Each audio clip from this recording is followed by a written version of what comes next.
All right. Hey, Coach, we can hear you and we are ready. Okay, good.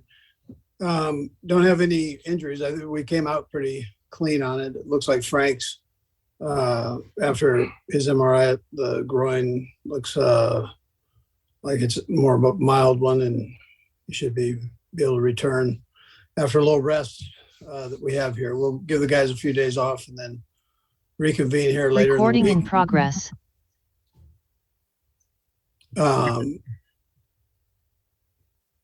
Reconvene later in the week and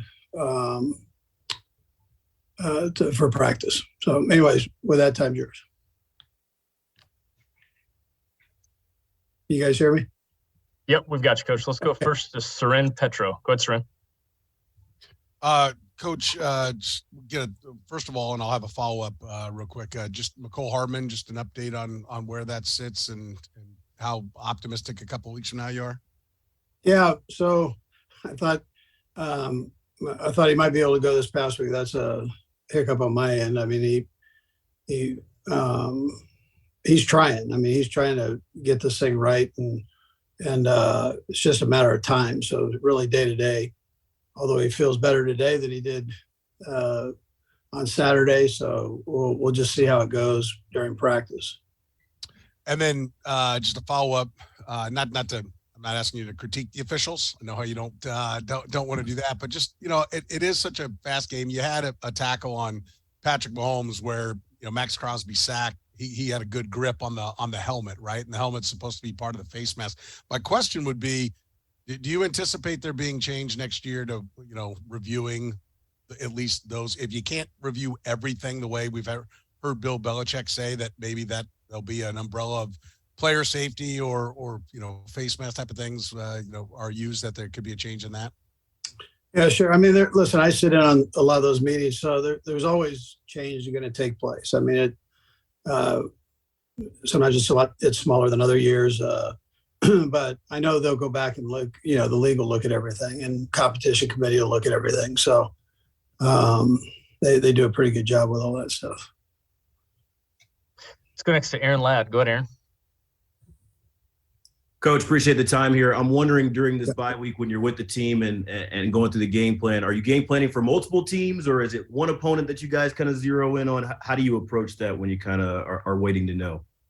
Yeah, well, you try, you don't know exactly, but a couple of the teams we've played, a couple of teams we haven't.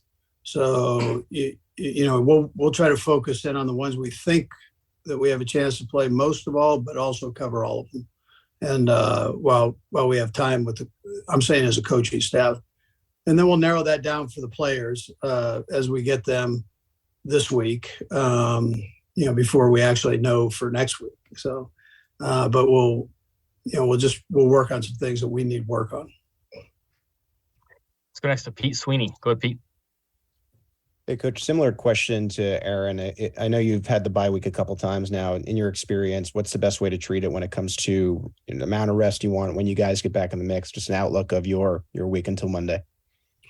Yeah, sure. I mean, that's the trick to it is the balance, and then how the players utilize their free time. So, and coaches for that matter. I mean, we've got to make sure that we keep on top of the scheme stuff too. So we'll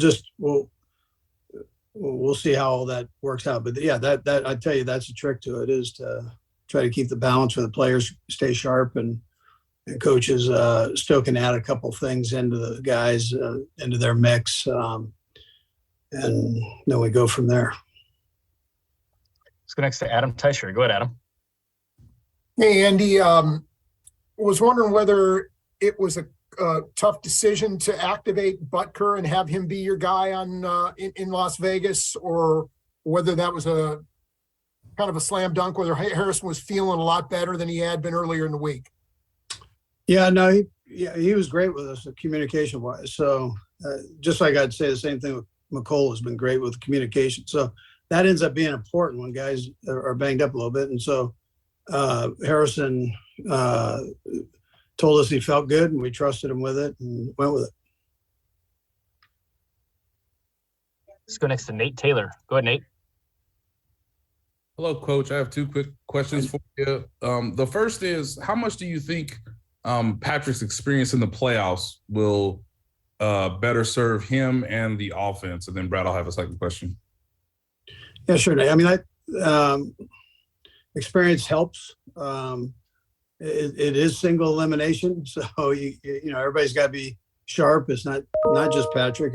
We've all got to do our job and do it well, knowing what the result is. So, but it doesn't hurt Pat to have the experience that he has. Yeah. And lastly, Coach, I know you addressed Justin Reid about his comments ahead of the Cincinnati game, but pretty much since that game on, he's probably played his best for the Chiefs so far. I just wonder what you've noticed from him in the second half of the season, and obviously as being a leader for the defense. Yeah, he's done a nice job in both those areas. I mean, he's worked hard and really, I think just being more familiar with the defense helps. I've noticed that with all the veteran guys that come in, just the familiarity of what you're trying to do and get accomplished, I think, is important. And you get that through reps, and normally it's game reps. So when teams are throwing you little different things that you've got to make some quick decisions on, with the options that you have within the scheme. So I think he's done a nice job there. Let's go next to Matt Derrick. Go ahead, Matt. Hey, Coach, obviously this was a very unusual circumstance with the no contest between the Bills and the Bengals. And reportedly, the Chiefs abstained from voting on the proposal that ended up working it out. How did you feel about that as far as the equity across all the teams and you're getting the number one seed, but potentially having to play Buffalo at a neutral site down the road? Yeah, listen, I was so tunneled in on the Raiders at that time when all this was going on. I know Clark and Mark and Brett, I have full trust in them and what they were doing with it. My main focus was trying to make sure we stayed focused on that game on a short week. And so I didn't spend a lot of time worrying about where we were playing or not playing down the road. And we've got to work on getting there.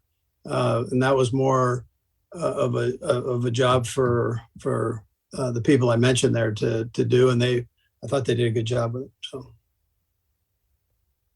we have one more. We'll go last to Vahe. Go ahead, Vahe. Hey, Andy. You were talking earlier about the sort of sense of balance when you have the bye week, and how I think the implied point there is also the trust in the players. And I wonder, if that's something by now that is overtly stated, do you have to talk about that? How much it speaks to the culture you've developed, that however you were able to handle that now with trust. Yeah, I think the guys, they understand all that. I mean, we had a meeting this morning, team meeting this morning, and we covered what what we're going to try to do, attempt going forward here. So with practices and meetings and all that. So they're well aware of it, and they understand the magnitude of where they sit right now and the opportunity that they have. There's not a lot of teams playing right now. So it's a great opportunity, and you want to take full advantage of that the best you can. Coach, we appreciate the time. Thanks for joining us. Yep, you bet.